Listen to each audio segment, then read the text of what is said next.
कि किस तरीके से केवल अभिजात वर्ग से आने वाले छात्रों के आप जो विशेषाधिकार हैं उनको बचाते रहेंगे, संसाधन संपन्न परिवारों से आने वाले जो छात्र हैं उनके विशेषाधिकारों को आप बनाते रहेंगे, बचाते रहेंगे, संजोए रहेंगे, और बाकी छात्र लगातार छंटता रहेगा इग्नू में, एसओएल में, एनसी वेब में सस्ता मजदूर बनने के लिए। ये समाज में हम नहीं बर्दाश्त करेंगे, और इसके लिए चाहे आप लाठी मारें, डंडा मारें, जेल में घुसेड़ें, हमारे लोकतंत्र की बराबर अधिकार की लड़ाई आज़ादी के पहले भी चल रही थी और अभी भी चलेगी और ज़्यादा ताकत से चलेगी। पढ़ाई का अधिकार मांगा जाता है तभी कहते हैं कि आप लोग नेतागिरी करते हैं, पर और क्या तरीका है? हम नेतागिरी नहीं करेंगे, हम छोड़ देंगे आंदोलन करना। आप समान शिक्षा का अधिकार दीजिए, आप सबको कॉलेज में एडमिशन दीजिए, आप बहुसंख्यक छात्रों को औपचारिक शिक्षा से काटना बंद कीजिए, हम आंदोलन करना बंद कर देंगे। तो नेतागिरी की ज़रूरत इसलिए पड़ती है क्योंकि पढ़ाई से हमको काटा जाता है, पढ़ाई से युवाओं को काटा जा रहा है। आज हम अगर यूनिवर्सिटी में पढ़ पा रहे हैं तो हम ये इसलिए नहीं पढ़ पा रहे हैं कि हमारे संविधान ने या हमारे प्रशासन ने हमें ये सब चीज़ें दान में दे दी। 60 साल इस देश को लग गए एक राइट टू एजुकेशन लाने में। ऐसा नहीं है कि ये सिस्टम की दरिया दिली से कोई भी चीज़ मिल जाती है। यूनिवर्सिटी के अंदर युवाओं और छात्रों के जो आंदोलन है व्यापक रूप से होते रहे हैं, बड़े बड़े प्रदर्शन होते रहे हैं, और हम देखते हैं जब जो सत्ता पक्ष से जुड़े हुए लोग होते हैं वो बड़े बड़े प्रदर्शन करते हैं तो ये भी आगे आगे से परमिशन देते हैं उन। दिल्ली यूनिवर्सिटी में अभी कुछ छात्रों का प्रदर्शन चल रहा था, तभी अचानक पुलिस आई और छात्रों को उठाकर पुलिस स्टेशन में ले आई। जब मैंने पुलिसों से बात की तो उन्होंने कहा कि छात्रों के पास आंदोलन करने का कोई परमिशन नहीं था, और जब पुलिस इन छात्रों को पकड़ के पुलिस स्टेशन में ले आई है, क्या मांग थी इनकी, क्यों पुलिस ऐसी कार्रवाई करके इन लोगों को पुलिस स्टेशन में लाकर अभी रखे हुए हैं? हम बात कर रहे हैं इनसे। क्या नाम हुआ? मेरा नाम नलिनी है। क्या आप लोग, क्या मांग थी, क्या प्रोटेस्ट कर रहे थे? देखिए, पिछले 14-15 दिन से ये प्रोटेस्ट चल रहा है आर्ट्स फैकल्टी के सामने दिल्ली यूनिवर्सिटी में, और इसकी कुछ बेहद ज़रूरी मांगें थीं। एक ये थी कि डीयू में कॉमन एंट्रेंस प्रोसीजर लाने की बात हो रही है, पर उसके साथ साथ हम देखते हैं कि वहाँ पर का एक बड़ा जो कॉलेज है स्टीफेंस कॉलेज, वो इस बात पे अड़ा हुआ था कि 15% वेटेज इंटरव्यू को दी जाएगी। तो ये जो डिसीजन है ये सीधा सीधा गरीब छात्र विरोधी है, क्योंकि इस तरह से देखिए जो एकदम विशेषाधिकार प्राप्त लोग हैं जिनको बेहतर से बेहतर सुविधाओं के अंदर पढ़ने का मौका मिला, ज़्यादा टीचर मिले, को करिकुलर एक्टिविटी मिला, इंटरव्यू जैसे प्रोसीजर के अंदर बहुत आसान सी बात है कि वही उसको भेद पाएंगे और बाकी जो छात्र हैं वो उससे बाहर रह जाएंगे। मैम 2 मिनट आपको टोकना चाह रहे हैं कि आप अच्छी बातें कर रही हैं कि अगर ऐसी ऐसी आपकी मांगें अच्छी है, सारा लोग इसे सपोर्ट करेंगे, लेकिन क्या पुलिस ये कह रही है कि आप लोगों ने परमिशन नहीं लिया, तो विदाउट परमिशन आप कैसे कोई भी प्रोटेस्ट करिएगा? देखिए, पुलिस ये बड़ी नई नवीनतम सी बात लाई है कि यूनिवर्सिटी के अंदर प्रोटेस्ट करने के लिए और पुतला जलाने के लिए पुलिस से पहले लिखित परमिशन ली जाएगी। पुलिस जब हमसे ये पूछ रही है तो हम पुलिस से ये भी पूछना चाहते हैं कि हमको जिस बेसिस पे उन्होंने डिटेन किया उसका कोई ऑर्डर था क्या उनके पास, क्या उन्होंने हमको कोई लिखित ऑर्डर दिया? तो जब ये कानूनी कार्रवाई की बात करती है तो हम भी जागृत पढ़े लिखे युवा हैं, हमको इस तरह का कोई गलत कानून बना के इस तरह की झूठी बातें नहीं करी जा सकती है। यूनिवर्सिटी के अंदर युवाओं और छात्रों के जो आंदोलन है व्यापक रूप से होते रहे हैं, बड़े बड़े प्रदर्शन होते रहे हैं, और हम देखते हैं जब जो सत्ता पक्ष से जुड़े हुए लोग होते हैं वो बड़े बड़े प्रदर्शन करते हैं तो ये भी आगे आगे से परमिशन देते हैं, उनको पुचकारते हैं। पर जब व्यवस्था के खिलाफ बात होती है, जब शिक्षा के अधिकार की बात होती है, तब एकदम से सारी परमिशनें याद आ जाती हैं, जैसे यूनिवर्सिटी के अंदर ये कोई चलन हो कि परमिशन लेके कभी प्रोटेस्ट किया गया है। ऐसा कोई कानून नहीं है, ऐसा कोई नियम नहीं है। अभी अपने तानाशाही रवैये को लेके साथ में ऐसा नियम बना दे तो इसका कोई जवाब। पुलिस कह रही है कि आप लोग पढ़ाई कम करते हैं, नेतागिरी ज़्यादा कर रहे हैं। देखिए, एक बड़ा नारा है हमारे आंदोलन का, वो ये है कि लड़ो पढ़ाई करने को और पढ़ो समाज बदलने को। आज की जो दुर्दशा है वो ये है कि बहुसंख्यक छात्रों का जो हिस्सा है, खासकर जो सरकारी स्कूल में पढ़ता है, जो दलित आदिवासी महिलाओं का हिस्सा है, वो फॉर्मल एजुकेशन यानी औपचारिक मोड शिक्षा के अंदर से बाहर होता रहता है, कटता रहता है, चाहे वो स्कूली स्तर हो या वो उच्च शिक्षा का स्तर हो। हमारा जो आंदोलन है वो दरअसल यही कह रहा है कि छात्र पढ़ना चाहते हैं पर उनको पढ़ने का अधिकार नहीं है, कॉलेज में सीट नहीं है, स्कूल में डेस्क चेयर टीचर नहीं है, तो कैसे पढ़ेगा छात्र? ये लोग कहते हैं आप लोग पढ़ाई नहीं करते, हम कहते हैं हमको पढ़ाई का मौका नहीं दिया गया है और इस देश के बहुसंख्यक छात्रों को पढ़ाई का मौका नहीं दिया गया है। तो जब पढ़ाई का अधिकार मांगा जाता है तभी कहते हैं कि आप लोग नेतागिरी करते हैं, पर और क्या तरीका है? हम नेतागिरी नहीं करेंगे, हम छोड़ देंगे आंदोलन करना। आप समान शिक्षा का अधिकार दीजिए, आप सबको कॉलेज में एडमिशन दीजिए, आप बहुसंख्यक छात्रों को औपचारिक शिक्षा से काटना बंद कीजिए, हम आंदोलन करना बंद कर देंगे। तो नेतागिरी की ज़रूरत इसलिए पड़ती है क्योंकि पढ़ाई से हमको काटा जाता है, पढ़ाई से युवाओं को काटा जा रहा है। तो पुलिस इस तरह के दावे कर सकती है कि ये लोग पढ़ाई कम करते हैं, नेता, पर लड़ाई और पढ़ाई दोनों आपस में साथ में चलती हैं, क्योंकि अगर अधिकतर लोगों को शिक्षा से काट दिया जाएगा और शिक्षा को कुछ चंद लोगों के संपन्न वर्ग का विशेषाधिकार बना दिया जाएगा तो इस देश की जो दुर्दशा है वो और तेज़ी से बढ़ती जाएगी। आप अब मैं आपके हाथों में देख रहा हूँ, ये चोट कैसे लगी हुई है? ये अभी प्रदर्शन के दौरान ही चोट लगी है या? मुझे एक बीमारी है स्किन की, और अभी इसमें घसीट के प्रदर्शन के दौरान उनने से पूरा छील दिया है। और बाकी सारे लोगों को भी बहुत ज़्यादा चोटें लगी हैं जो यहाँ मौजूद नहीं हैं। किसी की पीठ छिल गई है, किसी के कपड़े फाड़ दिए गए हैं, सबकी चप्पलें टूट गई हैं, यहाँ पर घसीटा गया है सबको और टारगेट करके घसीटा गया है। वहाँ पे एसीपी बोल रहे थे कि इनको पकड़ो, इनको मारो, इनको भरो बसों में। और क्यों भरो? क्योंकि ये लोग डरते हैं कि हम अपने किसी भी अधिकार का उपयोग ना करें। इस देश में शिक्षा का अधिकार है, शिक्षा ही मांग रहे हैं, अपने अधिकार के लिए लड़ रहे हैं, तो ये लोग बोलेंगे कि क्या जायज़ मांग नहीं है। ऐसे ही धरना करना हमारा संवैधानिक, प्रोटेस्ट करना हमारा अधिकार है। अगर हमें लगता है कि कुछ गलत हो रहा है, कुछ मांगे हैं हमारी जो माननी चाहिए, क्योंकि हमारी जो शिक्षा व्यवस्था है उसमें बहुत ही सुचारू तरीके से इन लोगों ने ऐसा बना दिया है कि जो प्राइवेट स्कूल का बच्चा है वो सरकारी यूनिवर्सिटी तक आ जाता है, और सरकारी स्कूल का जो बच्चा है वो बाहर रह जाता है। वो SOL, इग्नू, करेस्पॉन्डेंस में पढ़ाई करता है। हमारी मांग थी, हमारी 3 मांगें थी, और मैं कहती हूँ यहाँ पर कोई भी जो उन मांगों को बोले कि जायज़ नहीं है। मैम, मेरा एक और सवाल है कि अगर आप लोग प्रदर्शन कर ही रहे थे तो पूरा लेजिटिमेटली तरीका से करते, ताकि पुलिस आप लोग को डिटेन करके यहाँ लाते ही नहीं, परमिशन ले लेते आप। आप ऐसा पहली बात, सबसे पहले कि संविधान में लिखा है कि आपके पास राइट टू प्रोटेस्ट है, राइट टू डेमोन्स्ट्रेट है, right to gather peacefully and protest है। त्रासदी ये है कि ये सब केवल कागज़ी महल हैं, ठीक है। तो जब हमारे पास अधिकार है, पहली बात तो ये, हम 15 दिनों से अनिश्चितकालीन शांतिपूर्ण धरना प्रदर्शन पर दिल्ली विश्वविद्यालय के बाहर बैठे हैं। वाइस चांसलर आपकी कुछ बातों को सुन 15 दिन से बैठे हैं, ये इस बात का सबूत है कि हम बहुत शांतिपूर्ण तरीके से अधिकारों के तहत धरना प्रदर्शन कर रहे थे। अगर ये हमारा अधिकार नहीं होता तो हमें पहले दिन, अधिकार होता है फिर भी ये पहले दिन उठा लेते हैं, लेकिन हम बहुत वाजिब मांगों को लेकर उठा रहे थे। हमारे साथ बहुत सारे स्टूडेंट्स, ना सिर्फ यूनिवर्सिटी के, ना सिर्फ दिल्ली यूनिवर्सिटी के, SOL के, इग्नू के, NC वेब के और सरकारी स्कूल के छात्र एक बड़ी संख्या में शामिल थे, जो आज भी आए थे, जिनको भी घसीट कर, मार पीट कर, दबा कर, कुचल कर उनका दमन करने की पूरी कोशिश की गई। तो सबसे एक बात मैं जोड़ना चाहूँगी यहाँ पर कि ऐसी चीज़ें करने से क्या होता है कि ये लोग कुछ लोगों को डरा कर, धमका कर जो करते हैं, इससे ये चाहते हैं कि और लोगों के मन में भी डर बैठ जाए, लोग आवाज़ें उठाना बंद कर दें। और कोई कारण नहीं है, इनको लगता है अगर हमारी मांगें वाजिब नहीं हैं तो बात करें। हम लोग उनको बोले थे आज की बात करिए, हम बात कर रहे हैं आपसे। उन्होंने पुतला जला भी नहीं था, जिस बात पर हमको उठाने की इन्हें बात करी, ना कोई पुतला जला था। तब तक ये हमें चेतावनी देते देते इन्हें बोला कि इनको पकड़ लो, इनको मार लो। तो ये जो बना रहे हैं ना बात की, परमिशन नहीं ली। 15 दिन से हम शांतिपूर्ण तरीके से बैठे, अभी भी शांतिपूर्ण तरीके से ही बैठे थे।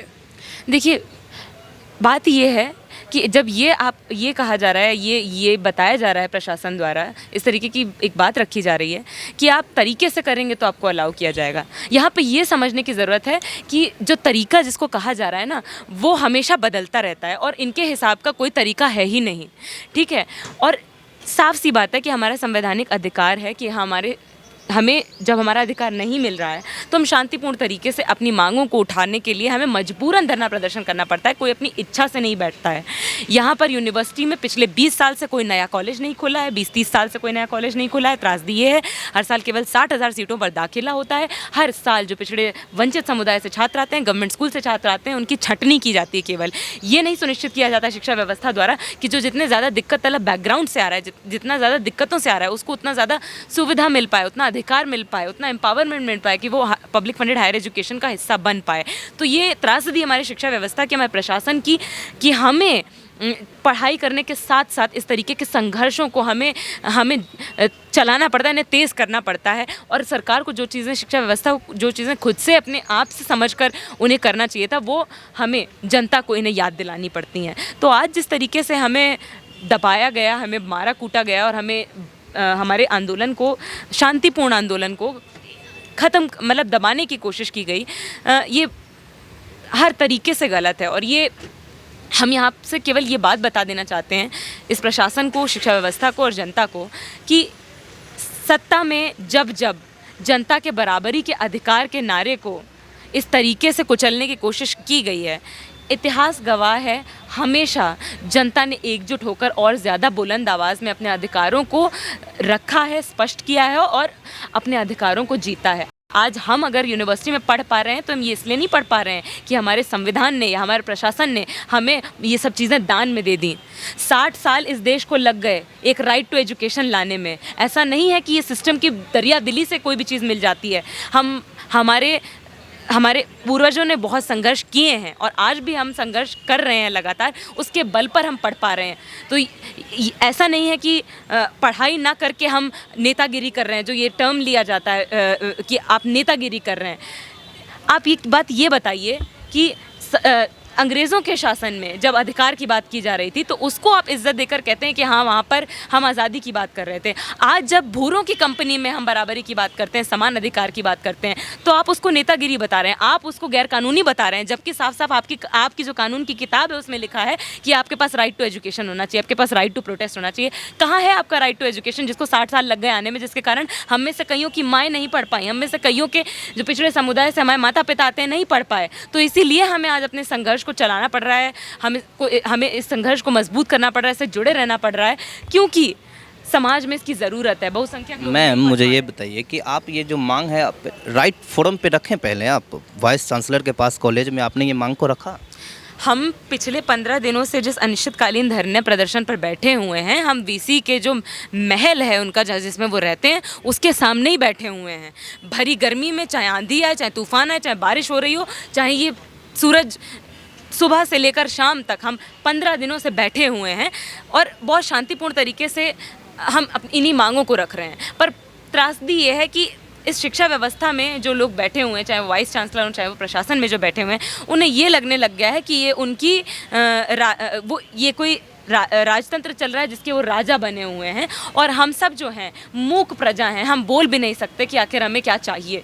तो हम ये शिक्षा व्यवस्था को याद दिलाने के लिए भी यहाँ पर बैठे हैं कि यहाँ पर जो शिक्षा नीति होगी, यहाँ पे चाहे वो एडमिशन प्रोसेस हो, चाहे वो एडमिशन दाखिले के दौरान जो नीतियाँ बनाई जाएंगी कि किसको रियायती अंक देंगे, किसको नहीं देंगे, सीटें किसके लिए बढ़ाई जाएंगी, नहीं बढ़ाई जाएंगी कि नहीं बढ़ाई जाएंगी, कॉलेज नए नहीं खोले जाएंगे तो इवनिंग बैचेस शुरू किए जाएंगे कि नहीं जाएंगे, ये हमसे, छात्रों से और ख़ासकर जो छात्र सबसे वंचित समुदाय से आते हैं, उनके हकों को, उनके इंटरेस्ट को आपको केंद्र में रखते हुए आपको डिसाइड करना पड़ेगा। ये नहीं कि साल दर साल केवल यही कोशिश की जाएगी नई नई नीतियाँ लाते हुए कि किस तरीके से केवल अभिजात वर्ग से आने वाले छात्रों के आप जो विशेषाधिकार उनको बचाते रहेंगे, संसाधन संपन्न परिवारों से आने वाले जो छात्र हैं उनके विशेषाधिकारों को आप बनाते रहेंगे, बचाते रहेंगे, संजोए रहेंगे और बाकी छात्र लगातार छंटता रहेगा इग्नू में, SOL में, NC वेब में सस्ता मजदूर बनने के लिए। ये समाज में हम नहीं बर्दाश्त करेंगे और इसके लिए चाहे आप लाठी मारें, डंडा मारें, जेल में घुसेड़ें, हमारे लोकतंत्र की बराबर अधिकार की लड़ाई आज़ादी के पहले भी चल रही थी और अभी भी चलेगी और ज़्यादा ताकत से चलेगी,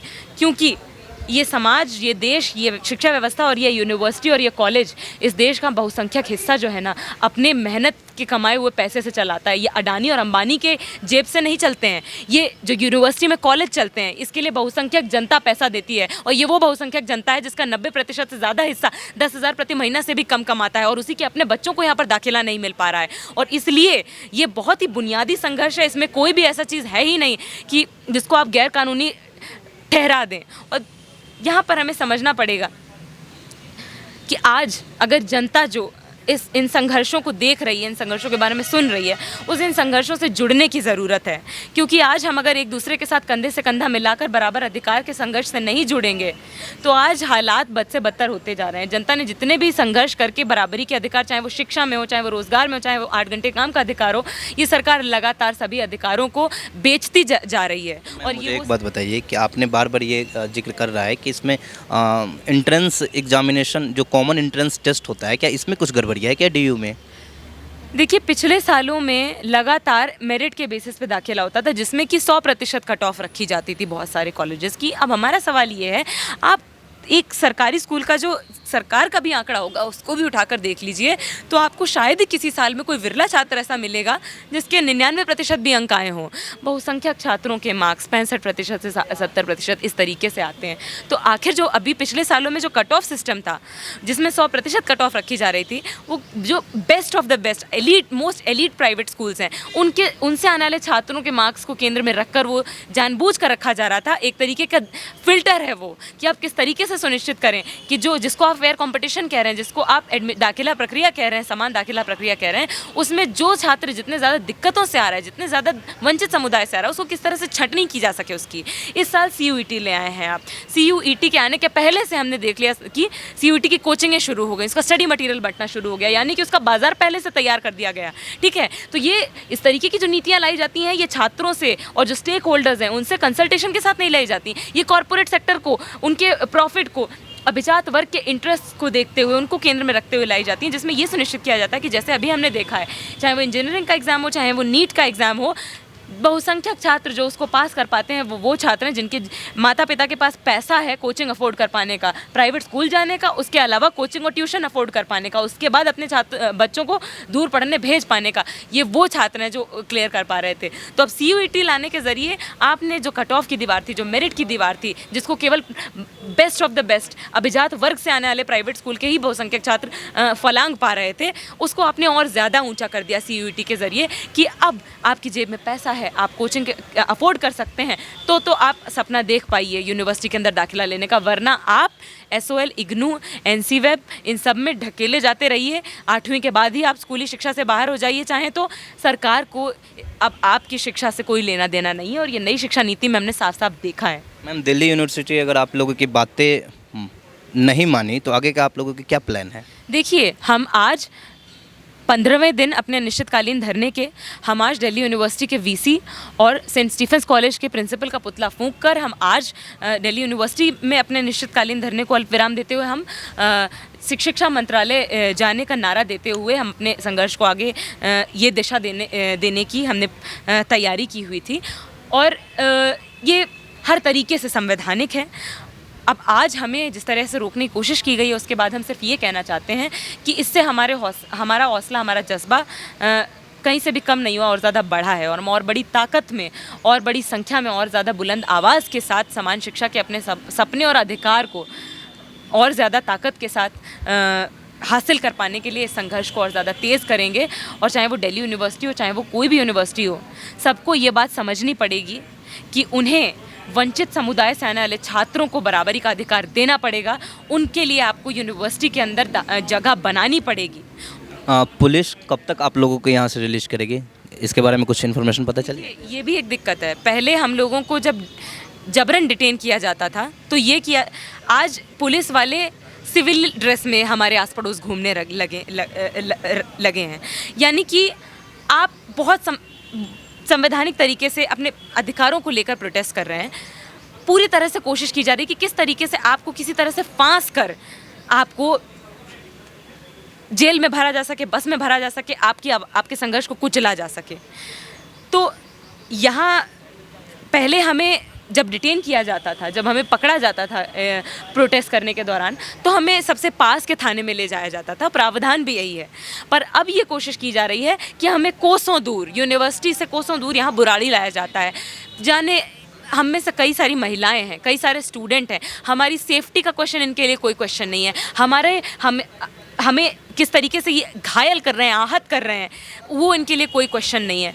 तो हमें नहीं पता कि ये हमें कब छोड़ेंगे, पर फिलहाल जब भी छोड़ेंगे हम केवल ये कहना चाहते हैं कि हमारा संघर्ष यहाँ से और ज़्यादा मजबूत होगा। हम यहाँ से कतई डरने वाले नहीं हैं, कतई हम अब पीछे नहीं जाने वाले हैं। दिल्ली पुलिस के लिए दो स्टेटमेंट कुछ दो। दिल्ली पुलिस के लिए हम ये कहना चाहेंगे कि उन्हें एक बात समझने की ज़रूरत है कि आखिर अगर समाज में जो बराबर अधिकारों की लड़ाई है, चाहे वो शिक्षा की लड़ाई हो, चाहे वो रोज़गार की लड़ाई हो, चाहे वो बोलने के अधिकार की लड़ाई हो, शिकायत करने के अधिकार की लड़ाई हो, प्रोटेस्ट करने के अधिकार की लड़ाई हो, अगर आप जनता के संघर्ष को इसी तरह दबाते रहेंगे, केवल सरकार के लठैत बने रहेंगे, तो आप एक बात समझ लीजिए, जब बराबर शिक्षा बहुसंख्यक जनता को नहीं मिलेगी तो आप ये उम्मीद कर लेंगे कि आपके बच्चे पढ़ लिख जाएंगे, आपके बच्चे समाज में आगे बढ़ जाएंगे, तो ऐसा नहीं होगा। तो ये बात आज समझने की ज़रूरत है कि जब समान अधिकारों की संवैधानिक तरीके से बात हो रही है तो आपको किस तरफ खड़े होना है ये समझना पड़ेगा। तो दिल्ली पुलिस को हम सबसे पहले तो ये कहना चाहेंगे कि प्लीज़ आप अपनी एक इंसानी तौर पर एक चेतना विकसित करने की कोशिश करिए, और उसके बाद इन सवालों पर विचार करिए कि आखिर जिन संघर्षों को आप इस तरह से बर्बरता से दमन करने की, कुचलने की कोशिश कर रहे हैं, वो संघर्ष आप ही के हित में है कि नहीं है। अगर हैं आपके हित में तो फिर आप अपनी भूमिका को लेकर सवाल उठा रहे हैं कि नहीं उठा रहे हैं। बहुत बहुत धन्यवाद हमसे बातचीत करने के लिए। ये दिल्ली यूनिवर्सिटी के छात्र लोग हैं जिनका मांग है कि वाइस चांसलर हमारी मांगों को नहीं सुन रहे। पिछले 15 दिन से मैं शांतिपूर्ण प्रोटेस्ट कर रहा था, और लेकिन आज अचानक पुलिस आई और हम लोगों को उठाकर पुलिस स्टेशन ले आई।